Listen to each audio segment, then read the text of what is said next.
Hola a todos, Roberto Granda, presidente del Club de los Viernes y desde la Contra TV. Hoy está con nosotros Daniel Lacalle, que es doctor en Economía, autor de diversos libros, profesor, asesor. Su último libro es Libertad o Igualdad. Daniel, bienvenido, muchas gracias. Muchísimas gracias. Vamos a ir a tiro fijo de la actualidad. Han vuelto a mentir sobre el IVA de la luz, el gobierno.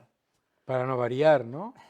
Bueno, lo que pasa con el gobierno es que siempre hace lo mismo. Primero dice que no le va a subir los impuestos a la clase media trabajadora, después se escuda en falacias sobre que lo exige la Unión Europea, etcétera, lo hizo con las mascarillas y bueno, pues utiliza de las dos cosas que siempre utiliza, la propaganda y la retórica populista, porque claro, ahora dice el vicepresidente Iglesias pues que es que no se puede bajar el IVA de la luz porque hay que pagar la sanidad y la educación. No le preocupó eso para bajarle el IVA al cine, ¿verdad?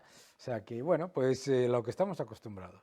Pero hay cosas que son tan sencillas de desmontar como ver la hemeroteca de Twist, si se puede llamar así, incluso de Echenique, donde decían justamente lo contrario y ahora parece que son inmunes. Son como Pedro Sánchez, que es inmune a las hemerotecas, ¿no? Es capaz No, de decir... no es que la izquierda sea inmune a la hemeroteca, es que saben que una parte muy importante de su electorado es completa y absolutamente impermeable a cualquier tipo de análisis crítico. Entonces hay una defensa del líder mesiánico y hay una defensa casi contra viento y marea de todo aquello que diga en cada momento pues el partido, pues muy típica y muy histórica, ¿no? de los partidos totalitarios, claro, como ha ocurrido pues, históricamente con los partidos de izquierda, los partidos comunistas, siempre han sido así, eran o adhesión absoluta con el líder mesiánico y su cúpula o ostracismo y purga, ¿no? Pero el populismo ha fracasado siempre y además ha demostrado un generador absoluto de miseria, de represión. Cada vez que se ha intentado aplicar el fracaso ha sido mayor, más desastroso todavía. Sin embargo, siempre parece que vuelve, que renace, llega a España, ha llegado a tener Podemos hasta 5 millones de votos. ¿A ¿Eso hay alguna explicación más allá de la figura mesiánica, de que alguna vez la población más políticamente inculta se crean esas soflamas No es que sea políticamente inculta, es una cuestión de incentivos. El populismo y la izquierda en general acude siempre a dos cargas de profundidad. La primera es la envidia, ¿no? Como factor esencial para dividir a la sociedad, y sobre todo estigmatizar el mérito, ¿verdad? La segunda, que es más difícil de entender, es el incentivo perverso de cambiar el mérito y la capacidad de progresar gracias a lo que tú consigas al progreso por adhesión política. Entonces crean, por eso se afanan en crear redes clientelares, crean un engranaje que esté supeditado al partido porque esas personas perciben que puede haber un interés personal en estar cerca, en pertenecer a esa adhesión al político, claro. Entonces lo que crean es una especie de voto cautivo. Crean clientes rehenes, crean clientes rehenes. Por eso, en el debate ideológico, uno de los grandes errores que comete el liberalismo, el centro derecha y que cometemos, ¿no? Es pensar que vamos a convencer con datos y con la hemeroteca, como tú dices, porque no nos damos cuenta que el objetivo de la izquierda y sobre todo de la izquierda más radical no es el progreso sino el control. Y si no entendemos eso, entonces nunca entendemos por qué pues cuando alguien como Javier Milei o como Juan Rayo o como tantas otras personas en un plato de televisión desmonta completamente el argumentario de un periodista o de un economista de izquierda, ¿por qué vuelve ese mismo argumentario cuando ya ha sido desmontado? Sí. Claro. El poder del intervencionismo de la izquierda, es decir, los colectivos frente al individuo. El capitalismo sería más de tema la defensa del individuo y la izquierda busca más la colectivización. No, la izquierda lo que busca es la masificación, que no es tanto como la colectivización. La colectivización, eh, o sea, todos pertenecemos, somos individuos libres que pertenecemos también a un colectivo. Y decidimos pertenecer a un colectivo de manera libre, ¿para qué? Para progresar todos juntos, ¿no? Damos parte de nuestras opciones, las ponemos a trabajar junto con otros para apoyarnos en esa fortaleza de un equipo o de un colectivo. Eso no es como funciona el colectivismo, que es distinto, y que es la creación de una masa uniforme y sin identidad, ¿no? Que suprime la posibilidad del individuo de tener una opinión y tener una visión particular. Y de hecho utiliza para ello dos cosas muy importantes, ¿no? La primera, por supuesto, la propaganda, y la segunda es la represión. ¿eh? Y el colectivismo lo que busca es anular al individuo, pero no busca anular al individuo en aras de un bien común, sino en aras del control. El bien lo utiliza los mecanismos democráticos y los mensajes con los que, o los objetivos con los que todos estamos de acuerdo, la mejora del medio ambiente, los derechos de las mujeres, etcétera, etcétera, precisamente para anular los derechos de las mujeres, hacer lo que le dé la gana al líder particular con el medio ambiente, y luego, por supuesto, utilizar la represión a todo aquel que disienta, ¿no? Y en esa parte del control del Estado se incluye también lo que algunos llaman el infierno fiscal. Ahora está más de moda, por ejemplo, youtubers, gente que hace vídeos en internet, que para evitar que el Estado le meta un mordisco de la mitad incluso de sus ganancias, se va al domicilio fiscal en Andorra. Se han criticado muchos. Vamos a ver, lo de la polémica con los youtubers estos es el típico globo sonda. Se utiliza para conseguir que la gente se fije en un problema irrelevante, que es que uno o dos señores, son todos hombres si no me equivoco, ¿no? Sí. Pues se van o se quedan, y uno dice que lo hace, que es muy solidario, y otro dice que no lo es, etcétera, para tapar otro problema mucho mayor, que es que, y además se introduce el foco en un problema irrelevante, que es Andorra, cuando la evidencia es que los creadores de empleo, las empresas y los proyectos se están yendo ¿a dónde? A Portugal. ¿Y por qué se ha olvidado Portugal en el mensaje de la izquierda? La izquierda, si te acuerdas, se pasó un par de años hablando sobre el milagro portugués todo el día, y Portugal se ha olvidado. ¿Y por qué se ha olvidado Portugal? Porque un gobierno de izquierdas mantiene impuestos bajos, ha tomado medidas de control del gasto, etcétera, ya no entra dentro del proceso. Pero fíjate que lo que está pasando con esos señores, esos caballeros y mujeres que son youtubers, no deja de ser lo que hablábamos antes, propaganda y represión. A unos se les va a subir al trono de que son muy solidarios, etcétera, y a otros se les va a demonizar porque han decidido personalmente irse a otro sitio a tributar, que es una decisión personal. Desde mi punto de vista, un error por parte de todos ellos de expresar en público esa decisión. Me parece primero que si una persona cuyo trabajo es alcanzar la opinión, no la opinión, sino el interés de centenares de miles de personas, no debería estar diciendo si se va o si se queda o no sé cuánto, ¿no? Hablando de la desigualdad fiscal en España, se ataca mucho a la izquierda, sobre todo a la Comunidad de Madrid. A Madrid se ha llegado incluso a decir que es un paraíso fiscal. Sin embargo, no se comenta mucho sobre el foro navarro, o sea, sobre el cupo vasco, sobre los privilegios presupuestarios de Cataluña.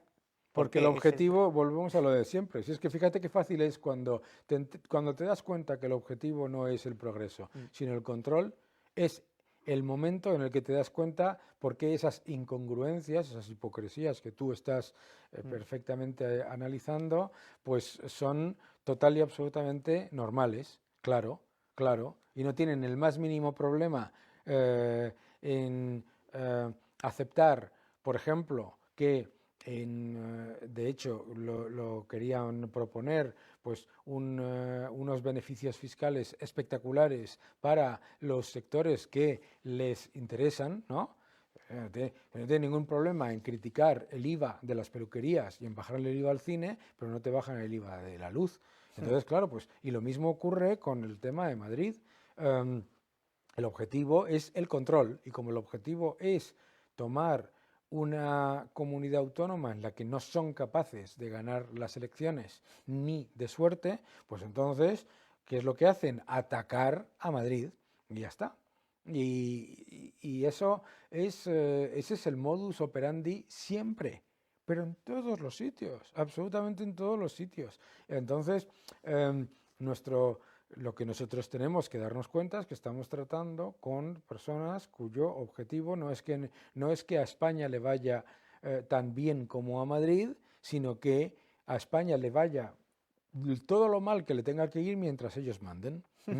Es en la serie Juego de Tronos había un momento en el que uno de los personajes decía, su objetivo es ser el rey de las cenizas aunque tenga que quemar el bosque. Y eso es como funciona. Sí, se podría también conversar sobre quién podría ser el rey de la noche aquí. Claro, Hay varios villanos. por eso. Sobre, has afirmado sobre un posible confinamiento de marzo que sería inviable ahora porque sería un desastre económico y un fracaso sanitario. Bueno, es que lo es. El confinamiento forzoso en sí mismo es la evidencia de un fracaso sanitario. Es la evidencia de que un gobierno que es incapaz de poner unos protocolos sencillos y unas medidas claras para que funcione la economía y funcione el control de la pandemia, decide cerrarlo todo, ¿no? Para que nos hagamos una idea, es como una persona que es incapaz de matar las moscas que están en su casa en verano y se dedica a matarlas a cañonazos. Pues exactamente el mismo efecto, destrucción absoluta de la economía y sobre todo, y además tenemos que darnos cuenta que cuando los gobiernos cuando los gobiernos deciden implementar el confinamiento forzoso, ya es para utilizarlo como excusa ante la evidencia de que viene un destrozo económico sin precedentes. Fíjate que eso ya ocurre en marzo pasado, en marzo del año 2020, y ha ocurrido en Argentina, etcétera. Entonces, así puedes poner bajo el paraguas del COVID-19 cosas que no tienen absolutamente que ver con ello, ¿no? Y vuelvo a lo mismo, es controlar y eliminar derechos individuales ante la evidencia de que no has sido capaz de poner en marcha protocolos sencillos y efectivos, que es lo que han hecho decenas de países en todo el mundo, ¿no? Bueno, el gobierno ha admitido que vienen 6 meses muy duros de crisis económica. Como el gobierno miente siempre, cuando dice 6 meses podemos esperar 6 años. Bueno, si el gobierno hace una semana decía que teníamos la recuperación más robusta de toda la Unión Europea, hace una semana, y decía que estábamos viviendo una recuperación sin precedentes, etcétera, etcétera, y una semana después está diciendo que nos tenemos que preparar para 6 meses muy duros, es porque lo que viene es mucho más duro de lo que siquiera ellos nos quieren decir. Hay una cosa que me llama la atención del vicepresidente Pablo Iglesias, que afirmó en una entrevista reciente que los ricos eran incluso peor de lo que él se imaginaba. Él siempre habla de los ricos en tercera persona, no se ha dado cuenta que uno de los más privilegiados económicamente en España es él, y de los que mejor vive. No, se da cuenta perfectamente. Pero vende el odio al rico. No, él sabe perfectamente. Es que fíjate, y volvemos a lo del control, ¿no? Fíjate qué sencillo de entender es todo ese mensaje cuando escuchas una entrevista en donde el vicepresidente segundo de este país dice una frase aterradora como que es que él está en el gobierno pero no está en el poder. Te está diciendo exactamente lo que yo te comentaba antes, que su objetivo es el control absoluto. Y claro, él piensa, si yo soy vicepresidente, debería tener el poder sobre los medios de comunicación, sobre las empresas, debería poder decirle a las empresas qué hacer y dónde invertir, cómo y por qué, etcétera, etcétera, etcétera. Entonces, claro, lo que hace el vicepresidente Iglesias es, ante la evidencia de del fracaso de sus políticas, primero, la utilización del enemigo exterior. El enemigo exterior es fundamental para el objetivo de control que yo te digo, que es constantemente, claro, el líder mesiánico populista de izquierda, como lo hace todo por nuestro bien, por el pueblo, no se puede equivocar. Entonces, si se equivoca y lo hace muy mal, ¿por qué? Por un enemigo exterior. Un enemigo exterior sean los ricos, ¿vale? Como si él no hubiese sido encumbrado precisamente por algunas de las personas más ricas de este país en su carrera política y mediática. Pero no importa, él sabe perfectamente que él, Pablo Iglesias y su mujer, hoy son parte no del 1% más rico de España, son parte del 0,01% más rico de España, y que además han llegado a esa riqueza no porque hayan creado empresas o porque hayan tenido mucho éxito, etcétera, sino vía adherencia política de ella con él, de él con una serie de partidos que le han encumbrado y que le han mantenido en su lugar a pesar de la pérdida de votos, y encima de la utilización como bisagra para un partido, porque encima es que una persona que no ha hecho nada más que perder votos en España, ¿de acuerdo? Entonces, hay que entenderlo así. Entonces siempre el problema son los ricos, siempre el problema son los ricos, las empresas, no sé qué, hasta en Cuba, en Cuba, ¿cuál es el problema? En Cuba cuando tú debates con un comunista, el bloqueo. ¿Qué bloqueo hay en Cuba, un país que tiene 27 tratados bilaterales con el resto del mundo? Ninguno. Ah, es que no es el bloqueo, es el embargo. ¿Qué es el embargo? El embargo es a los bienes de quienes, de los ricos de Cuba. ¿Y quiénes son los ricos en Cuba? Los políticos. ¿Sabes? Entonces, es lo de siempre. Es que su argumentario siempre es: yo lo hubiera hecho fenomenalmente bien si no hubiera sido por sí, X factores. X.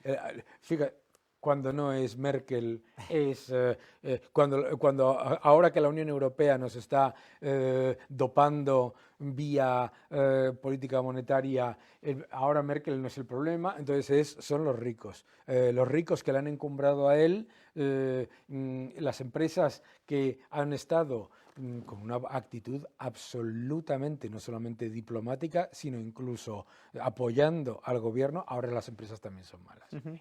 Daniel, y para terminar, una breve previsión económica para el 2021. ¿Será el año del despegue o será el año del aterrizaje forzoso? No, yo creo, yo he hablado en muchas ocasiones de lo que es una recuperación en K, en forma de K, y es bien evidente, ¿no? La recuperación en forma de K es algo en lo que tú vas a ver, y lo verás en el cuarto trimestre, como el Producto Interior Bruto en agregado, pues no lo hace del todo mal, ¿sabes? Pero claro, el aumento de endeudamiento, el aumento de gasto público lo disfraza y el desplome de las importaciones, y vamos a ver cómo la inmensa mayoría de los sectores terminan el año 2021 peor que en el año 2020, desafortunadamente, por unas políticas en las que siguen con un diagnóstico equivocado de la economía, que es que todo iba fenomenal y que todo es culpa solamente del COVID.